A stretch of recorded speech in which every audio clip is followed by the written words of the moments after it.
Hey, Young Life Leaders. My name is Drew Hill, and I'm in Greensboro, North Carolina. And this And is and my name is Sam, and I'm on staff in Charleston, West Virginia.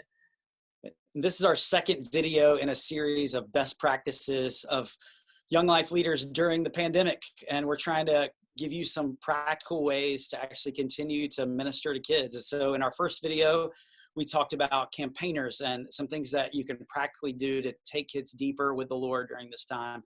In this video, we're going to be focusing on contact work.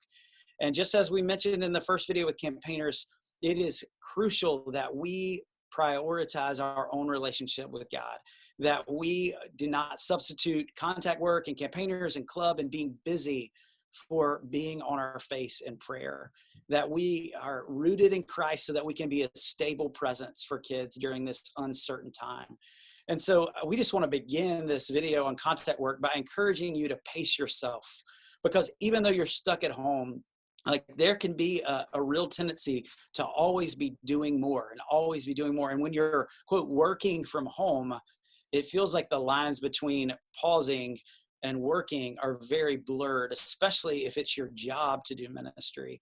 So whether you're a volunteer or a leader, though, you've got to pay attention to how are you taking a Sabbath? How are you pacing yourself? And my guess is that most of you would fall into either the category of, I need somebody to kick my tail and actually get me doing contact work during this time, because I've just been kind of vegging out and just doing all these things that are not really productive. If you're in that place, acknowledge that tension and ask other folks to encourage you to actually get out there and do it, or actually stay in here and do it. But if you're in a place of you're going too fast, you're going too hard, and you're burning out, I know how that feels. And you need folks who are going to graciously say to you, slow down, take a Sabbath, be with the Lord, because we have got to be rooted in Him if we're going to be able to be a gift to these kids. So just like you would during a typical school year, we would just encourage you to schedule time for contact work. Schedule time where if you were going to go to the school on Monday, Wednesday, Friday afternoon, plan, this week during quarantine to every Monday, Wednesday, and Friday afternoon, I'm going to phone call with kids. I'm going to Zoom call with kids. We're going to have a game time together. Schedule it in when you're going to reach out to them, and then schedule in times when you're not, so that you can give yourself a break to pause so that you can be re-energized to continue to share God's love with kids. I would say, please don't miss what God might be trying to do in your life right now. He's always wanting to do something in your life, but don't waste this opportunity to slow down and to just allow God to do something new in your life. And so I want to share some ways for you to do contact work right now. And these are things that we've gotten in our Facebook page, and just DMs on Instagram, and conversations that we've been a part of. And first and foremost, I would say, please, as of right now, it's April 13th. There's not any kind of in-person anything allowed in Young Life. So no in-person contact work, meetings, anything like that. And so we would just ask, as your area directors would, and as Young Life as on a national level would, please be above reproach. Meaning don't do anything that you wouldn't want your Young Life kids to see you doing. Don't post a picture of having a bunch of people over at your house. Don't do things like that. But there are so many ways, so many fun ways that you can be with kids right now. A couple apps that people have been using. One is Twitch. I'm a Twitch rookie, but I know a lot of people use that a lot. It's what a lot of times they play video games, stream that on. And so Twitch is an app that a lot of people are using. Another one is Houseparty. You can have, I think, 9 people in on Houseparty, and you can play games, and it's basically like a group FaceTime. It really does drain your phone battery, so make sure you have an outlet nearby. But there's trivia and some other little fun games that are built into that. Squad is another one that's really cool. Squad is an app that I think holds between 8 and 9 people also, and Squad has the ability to watch TikTok together, to watch a YouTube video together, and to look at Snapchat stories together. And so there's a lot of really fun opportunities that you can do on Squad. I've had a little bit of an issue getting Squad to work sometimes. It'll show up sometimes, the YouTube video will show up for some kids and it won't for others. So just know that going into it, but Squad's a good opportunity. Obviously, you've got Zoom and Google Hangout for group times to hang out. And one of the things that we've been doing on Zoom is from a recommendation in our Facebook page, of a website called horsepaste.com. And it's basically a very simply coded video game online version of Codenames, which is a really fun board game if you've never played. And what you can do is you can have it on your phone, and you can have the board on your phone, and then you can see each other and play through the screen. So that's a really fun option. There's a lot of games like that. There's the Jackbox games, but be careful with those. There's a lot of not appropriate games and prompts in there, and so you can get a family version of that. But those are good options. And then the last, not a family version, but just click the family filter option in settings. Yeah. I don't have kids. Drew has kids, so take his word for that.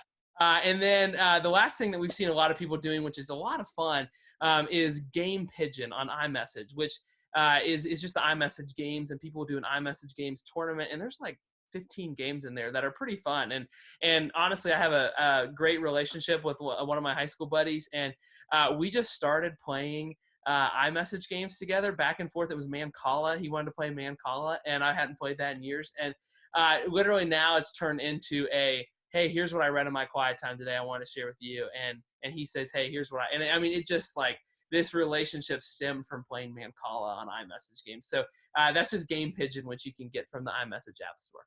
Yeah, another idea that I started doing with some of my high school guy friends before the NBA stole it from us last night is just playing horse. And we would just actually like shoot a crazy basketball shot on our backyard basketball court and video it. And, obviously we'd cheat and like shoot it like 20 times before we'd make it, just like dude perfect cheats. And, and then last night the NBA actually did this game of horse, but we would play horse back and forth in a group chat. And that was a really fun way to connect with each other too. But we would just also encourage you to not just connect with kids during this time. This is a great time to connect with parents as well, because parents are pulling their hair out. They're not knowing what to do with having their teenager home all this time, especially those of you who are doing Young Life College, whose college students have gone back home. That's really hard when they've left the nest and come back.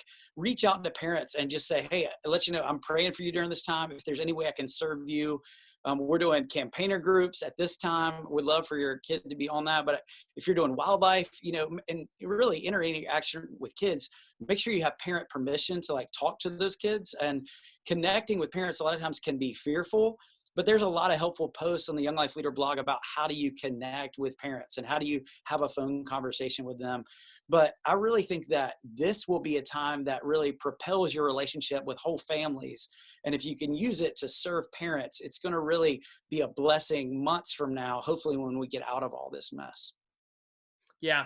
And one thing that I've seen my friend David lives in a more rural area, and so internet is sometimes not the best for every kid in their house. And so something that he's been doing is just daily challenges. So it's not a streaming thing. They're not FaceTiming. They're not, using a whole lot of data. But what they're doing is every day on his Instagram, he'll put, he lives in a county called Pocahontas County, which is a massive county, and 75% of it's national forest. It's beautiful. And what he'll do is every day he'll say Pocahontas County quarantine challenge day 1. And he'll put up, make your best quarantine meme and share it with the hashtag Pocahontas quarantine, and I'll share the winner tonight. And then the next day it'll say, hey, share a video of you doing X, Y, and Z in your house. And I mean, the options are endless for what you can do. I've seen another one of my friends, Jen. Jen is doing a video challenge where kids will share their favorite song they've been listening to, and that's the daily challenge. Or just fun things like that. I've seen people do pet parades, like make a funny video of your pet. And so daily challenges is something that people have been doing. And one thing that we've done is send kids some little care packages from Amazon, like some candy, some little food things, like a Netflix watch party. Some people that we've seen on the Facebook page have gone to the store and gotten little movie packs and said, hey, outside your house, I hid a Ziploc bag full of Netflix party candy. And so then the kids go on a scavenger hunt around the outside of their house to find it, and the leaders just kind of snuck away real quick to do that. And another option is just delivering food to kids' houses. If it's delivering a pizza or DoorDash, depending on where you live, things like that, where you can say, hey, if whoever comes up with the best quarantine meme, we're going to deliver a pizza to your house. Little things like that can go a long way, just to kind of keep that relationship going. Yeah, and you could also just create some regular expected times of contact work. Like you say, hey, every Monday, Wednesday, Friday, I used to come to the cafeteria at your school. And so now what I'm going to do is every Monday, Wednesday, Friday from 1:30 to 2, which is what time high school kids eat lunch now because they're sleeping till 10. I'm going to be on this, my personal Zoom link. Here it is.